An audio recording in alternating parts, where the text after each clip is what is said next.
السلام علیکم ورحمۃ اللہ وبرکاتہ۔ الحمد للہ نحمده ونستعینه ونستغفره ونؤمن به ونتوکل علیہ ونعوذ باللہ من شرور انفسنا ومن سیئات اعمالنا من يهده الله فلا مضل له ومن يضلل فلا هادي له ونشهد ان لا اله الا الله ونشهد ان سيدنا ومولانا محمد عبده ورسوله اما بعد فاعوذ باللہ من الشیطان الرجیم بسم اللہ الرحمن الرحیم وَإِذِ ابْتَلَىٰ إِبْرَاهِيمُ رَبُّهُ بِكَلِمَاتٍ فَأَتَمَّهُنَّ قَالَ إِنِّي جَاعِلُكَ لِلنَّاسِ إِمَامًا قَالَ وَمِن ذُرِّيَّتِي قَالَ لَا يَنَالُ عَهْدِ الظَّالِمِينَ صدق اللہ العلی العظیم۔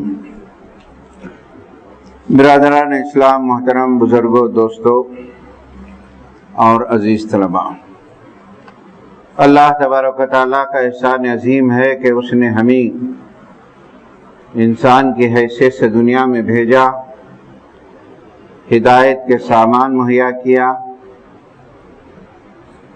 اور عقل سلیم عنایت فرمائی۔ یہ کتاب قیامت تک کے لیے راہ ہدایت بن کر ہمارے سامنے اللہ نے پیش کی۔ درود و سلام ہو نبی کریم صلی اللہ علیہ وسلم پر، جس کے ذریعے سے، جن کی تعلیمات سے ہمیں دنیا اور آخرت کی نجات کے راستے بتائے، اور ان کی پیروی کریں گے تو دنیا میں بھی کامیاب، آخرت میں بھی کامیاب۔ پھر آپ ہی کے ذریعے سے اللہ تعالیٰ نے دنیا میں ہونے والے حالات سے واقفیت کرائی، اور جو ہے ایک راہ نجات کی طرف سارے مسلمانوں کو، بلکہ سارے انسانوں کو ایک پیغام انبیاء علیہ السلام کے ذریعے سے عنایت فرمایا۔ محترم حضرات، یہ مہینہ ذی قعدہ کا ہے اور یہ مہینہ اختتام کو بھی پہنچ رہا ہے، اور ایک دوسرا مہینہ بہت جلد چند دنوں میں ہم قدم رکھ رہے ہیں۔ اسلامی کیلنڈر کا آخری مہینہ ہے ذی الحجہ کا مہینہ،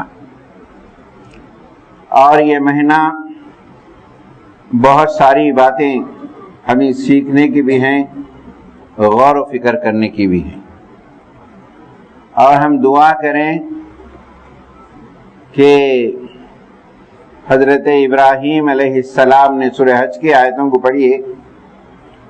حضرت ابراہیم علیہ السلام نے جب خانہ کعبہ کی تعمیر تکمیل مکمل فرمائی تو اللہ تعالیٰ نے حضرت ابراہیم سے کہا، اے ابراہیم، اب کھڑے ہو جاؤ، منادی کرو، آواز دو، تمہاری آواز کے ذریعے سے ہم دنیا کے ہر کونے سے یہاں لوگوں کو جمع کریں گے۔ حضرت ابراہیم علیہ السلام نے کہا، اے اللہ، میں عمر کے ایک ایسے حصے کو پہنچ چکا ہوں، میری آواز اتنی کمزور ہو چکی ہے کہ مکے کا ہے کچھ دو مکے کے اطراف دور کی بات ساری دنیا تک کیسے چل جائے گی۔ اللہ تعالیٰ نے حضرت ابراہیم سے کہا، اے ابراہیم، تمہارا کام، میرا حکم ہے کہ آواز کا دینا، یہ آواز کا پہنچانا میری ذمہ داری ہے، اور اسی کا رد عمل ہے قیامت تک کے لیے ساری دنیا کے کونے کونے سے اللہ کے چہیتے بندے وہاں کی زیارت کے لیے پہنچتے ہیں اور پہنچ رہے ہیں۔ ہم اللہ تعالیٰ سے ضرور ان کے حق میں دعا کریں کہ اللہ تعالیٰ ان کو صحت کے ساتھ، امن اور سلامتی کے ساتھ، ان کے مقاصد میں کامیابی کے ساتھ حج کو ادا فرمائیں۔ اور میرے دوستو، آج کے دو بڑے اہم ترین عنوانات ہیں، اور ان عنوانات کی طرف جو ہے میں اشارہ کروں گا۔ یہ ایک عنوان ہے حج کا کیا پیغام ہے، اللہ تعالیٰ اس پیغام سے کیا دینا چاہتے ہیں ساری دنیا کو، خاص کر مسلمانوں۔ اور دوسرا عنوان ہے موجودہ حالات میں، موجودہ دور میں حضرت ابراہیم علیہ السلام کا اسوہ ہمارے لیے کتنا ضروری ہے۔ یہ دو الگ الگ عنوانات ہیں، وسیع ترین عنوانات ہیں۔ میں کوشش کروں گا کہ دونوں عنوانات میں 10-10 منٹ تک کچھ روشنی ڈالوں تاکہ ہمیں معلوم ہو کہ اللہ کا پیغام کیا ہے۔ سب سے پہلی چیز، جیسا کہ میں نے سورہ حج کی آیتوں کا حوالہ دیتے ہوئے حج کے تعلق سے کہی بات، حج کا جو پیغام ہے یہ بڑا اہم ترین پیغام ہے۔ اس کو اگر مختصر سے ہمیں لے کے اٹھنا ہے تو اس کے جو ہے 6 باتیں ہیں یہ پیغام کے اندر، بہت سے ہیں لیکن اہم ترین باتیں۔ پہلی چیز، حج سے ہمیں یہ درس ساری دنیا کو اللہ دینا چاہتا ہے، انسانی زندگی میں مساوات بہت ضروری، ایکوالٹی۔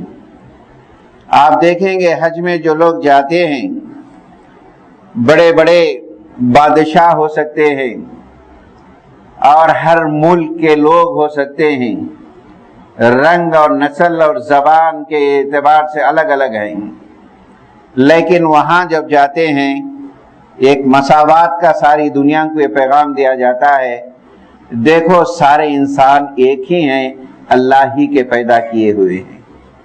تم میں نہ زبان کا، نہ جو ہے رنگ و نسل کا، نہ کسی جو ہے دولت کا یہ تمیز نہیں ہونی چاہیے۔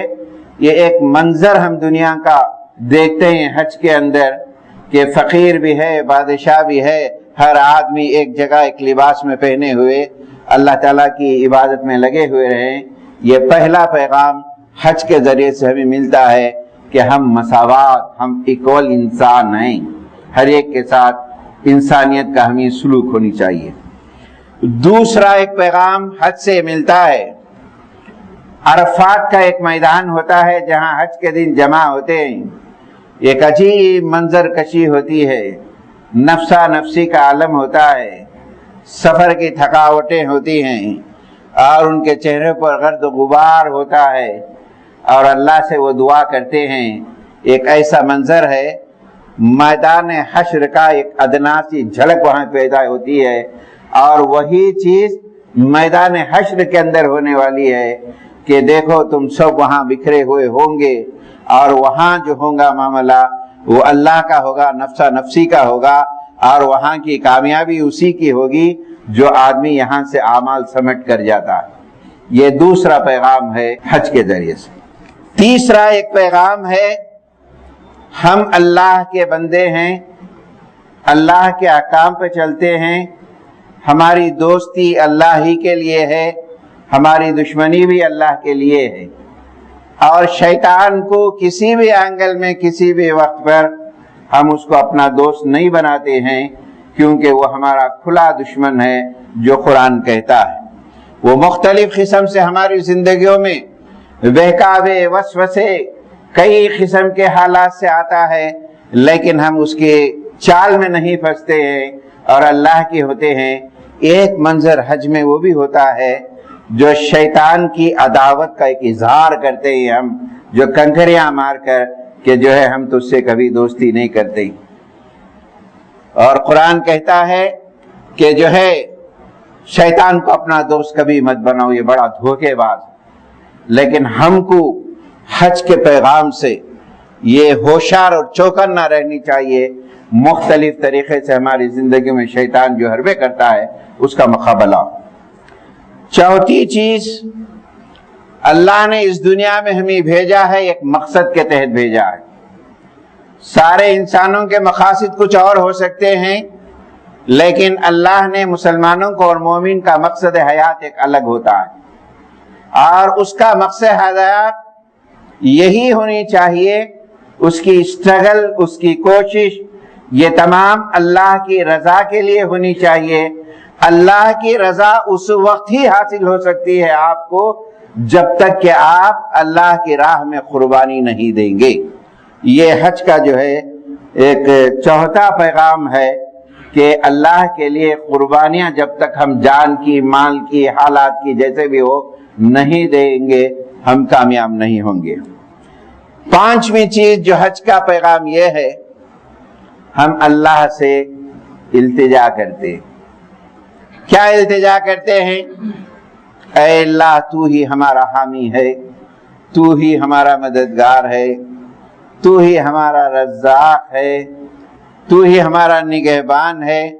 یہ دنیا میں لوگ ہمیں کیا کیا طریقے سے ستانا چاہتے ہیں اور ستاتے بھی ہیں، لیکن اے پروردگار ہم تجھ سے دعا کے ذریعے سے اپنے مطالبات کو حل کرتے ہیں. یہ عاجزی و انکساری کے ساتھ یہ مہینہ، آنے والا مہینہ جو حج کا موسم ہے، یہ التجا ہے اللہ سے ہم ہمارے مطالبات کو حل کریں، دعائیں کریں. حضرت ابراہیم کی پوری تاریخ میں یہی چیزیں ملتی ہیں. آپ نے دعاؤں سے کیا کیا حاصل نہیں کیا. یہ پانچواں پیغام ہے.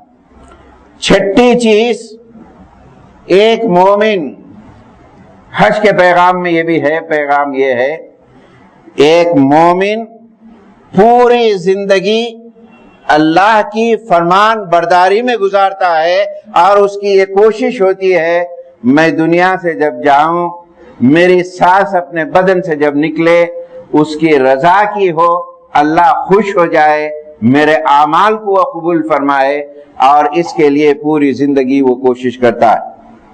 اور آخری پیغام، چھٹی چیز حج کا پیغام، اللہ کی رضا اور اس کی خوشنودی حاصل کرنا ہے. لوگوں کی تعریف نہ ہو، ریاکاری نہ ہو، دکھاوا نہ ہو. میرا پورا عمل، میرا پورا سفر، میرا زاد راہ، میں جو بھی ہوں، یہ اللہ کی مہربانیاں ہے. اللہ کی رضا کے حاصل کرنے کے لیے ہمیں اسی کی کوشش کرنی چاہیے. یہ 6 پیغامات ہیں جو حج کے لیے. پہلا انسانیت کا پیغام، دوسرا ایک میدان حشر کی ایک کیفیت، تیسرا شیطان سے عداوت ہو، ہم کبھی اس کو دوست نہیں بنائیں گے. چوتھی چیز اسٹرگل ہو ہماری زندگی میں، کوششیں ہو، ہماری ہر کوشش اللہ کے احکام کے دائرے میں ہو، اور اللہ کے لیے جو قربانیاں اللہ ہمیں مانگتا ہے اپنی حیثیت سے ادا کریں. اور چھٹی چیز، پانچویں چیز یہ التجا ہے، دعائیں کرنے کا موسم ہے. اپنے معاملات، اپنے مشکلات، اپنے مصائب اللہ سے مانگیں، اللہ یقیناً حل کرے گا. نا امید نہ ہو حالات سے، اللہ سے مانگتے رہیں. اور جو ہے چھٹی چیز، پوری فرمان برداری میں ہمیں زندگی گزارنا چاہیے. ہماری کوشش یہ ہونی چاہیے ہماری پوری زندگی اللہ کی فرمان برداری میں ہو، اور وہ عمل جو اللہ کو خوش کر دے، جس کے ذریعے سے ہمیں نجات ملے. پھر آخری چیز، ہماری زندگی کا مقصد اللہ کی رضا ہو اور اس کی خوشنودی حاصل ہو. یہ حج کا پیغام. پھر ایک دوسرا عنوان ہے، ایک بڑی عنوان ہے کہ کئی ہفتے بھی اگر خطبے دیے جائے تو کم ہے، لیکن مختصر سی بات یہ ہے کہ آج کے دور میں حضرت ابراہیم علیہ السلام کا اسوہ کیوں ضروری ہے، کیوں مطالبہ کرنا ہے، کیا حالات آج کے دور کے لیے کتنا بڑا اہم پیغام ہے اسوہ حسنہ. یہ عنوان ہے، چند باتیں رکھوں گا. پہلی چیز، حضرت ابراہیم علیہ السلام کے دور کا تھوڑا مطالعہ کریں، ہم جاننے کی کوشش کریں کیا مصائب تھے، آج کیا مصائب، اور اس سے کامیابی کیسے نکلنا ہے. اس دور میں جو چیز تھی آج بھی ہے. اس دور میں جو سب سے بڑی چیز جو تھی شخصیت پرستی تھی. نمرود اپنے آپ کو خدا کہتا تھا، سجدہ ریز ہونا پڑتا تھا. اور شخصیت پرستی، کسی کو خدا ماننا، یہ ایمان کی کیفیت نہیں ہے جو حضرت ابراہیم علیہ السلام کے اس دور کی وہ کیفیت ہے، اس کو آپ ذہن میں رکھیں. دوسری جو تھی اس زمانے میں جو خرابیاں، حضرت ابراہیم کے دور میں بت پرستی کا ماحول تھا. کئی خداؤں کو مانتے تھے، خداؤں کو بانٹ بانٹ کے رکھے تھے. بت پرستی ہوتی تھی جو آج بھی یہی طریقے سے. تیسری چیز کواکب پرستی، ستاروں کو خدا مانتے تھے. فلاں ستارہ ہے، فلاں ستارہ ہے، توہم پرستی، شک و شبہات. یہ میں اس واسطے ذکر کروں کہ ان کے وہ اس زمانے کے حالات کو آج جو حالات ہیں اس کو تھوڑا آپ موازنہ کریں. آج کیا حالات ہیں، اس وقت پر کیا حالات تھے. کواکب پرستی تھی. پھر چوتھی چیز، خداؤں کو تقسیم کر کے رکھے تھے. وہ فلاں ہیں، وہ فلاں ہیں، انہوں فلاں کرتے ہیں، انہوں فلاں کرتے ہیں، انہوں فلاں آدمی ہیں، ان کے پاس جانے سے ہوتا، ان کے پاس جانے سے ہوتا. یہ تقسیم کر کے رکھے تھے. اور ان باتوں پہ نہ عمل کرنے کی وجہ سے ظلم و ستم ہوتا تھا، اور مسلمان حضرت ابراہیم علیہ السلام اور ان کے فالوور ظلم و ستم کے تشدد میں مبتلا ہو گئے تھے اس زمانے کے حالات. اب آج کے دور کے مسلمانوں کے کیا حالات ہیں؟ ایک پوری دنیا پہ آپ نظر رکھیے، پھر اپنے ملک کے بھی رکھیے. پوری دنیا میں مسلمانوں کے کیا حالات ہیں؟ فلسطین کے حالات آپ کے سامنے ہیں، دوسرے ممالک کے آپ کے ساتھ میں ہیں. پوری دنیا میں منظم طریقے سے مسلمانوں کے ساتھ کیا سلوک کیا جا رہا ہے آپ ذہن میں رکھیں. اور دوسری چیز، اس ملک میں بھی ایک منظم طریقے سے کیا کیا ہو رہا ہے مسلمانوں کے ساتھ. اور ایک بات یہ ہے، ان باتوں سے ہم جو ہے مشتعل نہیں ہونا ہے، جوش اور جذبے آ کے ریاکشن نہیں ہے، لیکن اس زمانے کے حالات، آج کے حالات، اس زمانے میں حضرت ابراہیم علیہ السلام نے کیسے مسائل کو حل کیا، آج کے دور میں جو مسائل ہیں اس کو مسلمان کیسے حل کریں. یہ دونوں جو ہے اب کم کریں. اب کے دور میں خاص کر جو ہے ہمارے ملک کے اندر ظلم و ستم کی ایک داستان ہے ہر جگہ پہ جو آپ سنتے ہیں. تبدیلی مذہب کے نام پر ایک ظلم ہو رہا ہے، مذہب چینج کے نام پہ. کل بھی جو ہے کورٹ کے کچھ فیصلے آپ پڑھتے ہوں گے آپ، یہ چیزیں جو ہیں. اور دوسری چیز، مذاہب کے نام پر تشدد ہے، شک کی نگاہ سے دیا جا رہا ہے. سر پہ ٹوپی ہے تو شک ہے، ہم نماز پڑھتے ہیں تو شک ہے. مذہب کے نام پر کیا چیز ہو رہی ہے. پھر اس کے بعد الحاد ایک مسئلہ بہت زیادہ ہندوستان کے اندر اب چل رہا ہے. اس ملک کے اندر ہماری لڑکیوں کا مسئلہ ہے، دوسرے قوموں کے ساتھ جا رہے ہیں، شادی بیاہ کے مسائل ہیں. یہ تھوڑی چیزیں میں اشارہ کر رہا ہوں کہ آپ کو ان حالات میں حضرت ابراہیم کا اسوے کو کیسے مطالعہ کریں. ایک بڑا مسئلہ بڑا ہوا ہے، بہت پرانی رپورٹ ہے، میں کہہ رہا ہوں بہت پرانی رپورٹ ہے، 1 سال 1.5 سال کی سروے کی رپورٹ ہے. 8,000 لڑکیاں اس ملک کے اندر ملحد ہو چکے ہیں. سمجھ میں آ رہا ہے؟ غیر قوموں کے ساتھ ان کے روابط ہو چکے ہیں. اس کے ریزنز کیا ہیں آپ کو مجھے تلاش کرنا پڑے گا. پھر مسلمانوں پر ترقی کرنے کے لیے ہر جگہ پر، ہر موقع پر رکاوٹیں بن رہی ہیں. انہیں ترقی نہ، چاہے ایجوکیشن سسٹم ہو، چاہے جو ہے تجارتی سسٹم ہو، ڈیولپمنٹ سسٹم ہو، ملازمین کا سسٹم ہو، ہر جگہ پر ہماری ترقی کے رکاوٹیں بن رہی. اور ایک پورے طریقے سے جو سب سے خطرناک ٹارگٹ جو بن رہا ہے وہ مسلمانوں کی جو اچھی معیشی حیثیت ہے، اس معیشی حیثیت کو کسی طریقے سے تباہ کیا جائے تاکہ یہ قوم خود بخود ڈوب جائے. یہ پلاننگ ہے، یہ پوری یہ چل رہے ہیں، یہ حالات ہیں. ان حالات میں اس وقت پر حضرت ابراہیم علیہ السلام کے اسوے کا کیوں مطالعہ کرنا ضروری ہے. اس دور میں کیا حالات تھے اور اس دور میں کیا حالات ہیں اور ان کو کیسے نکلنا ہے. تو سب سے پہلی چیز، مسلمانوں کو یہ یقین کرنا ہے کہ ہم اس دنیا میں اللہ کی مرضی سے آئے ہیں، اللہ کی مرضی سے جائیں گے ہم. اور ہماری پوری زندگی میں کبھی ہم پریشان نہیں ہوں گے. ہماری پریشانیوں کا حل اللہ سے تلاش کریں گے، اللہ کرے گا.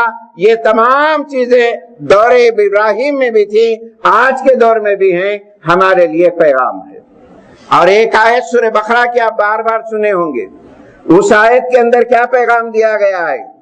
وَلَنَبْلُوَنَّكُمْ بِشَيْءٍ مِّنَ الْخَوْفِ وَالْجُوعِ وَنَقْصٍ مِّنَ الْأَمْوَالِ وَالْأَنفُسِ وَالثَّمَرَاتِ. دیکھو تمہیں کو مبتلا کیا جائے گا پریشانیوں میں، تم کو پریشانیوں میں ڈالا جائے گا. ہوں گی پریشانیاں. قرآن کہتا ہے ہم تم کو آزمائیں گے. وَلَنَبْلُوَنَّكُمْ بِشَيْءٍ, کوئی ایک چیز سے آزمائیں گے ہم, کوئی ظالم سے آزمائیں گے, ظالم حکومت ہوتا ہے.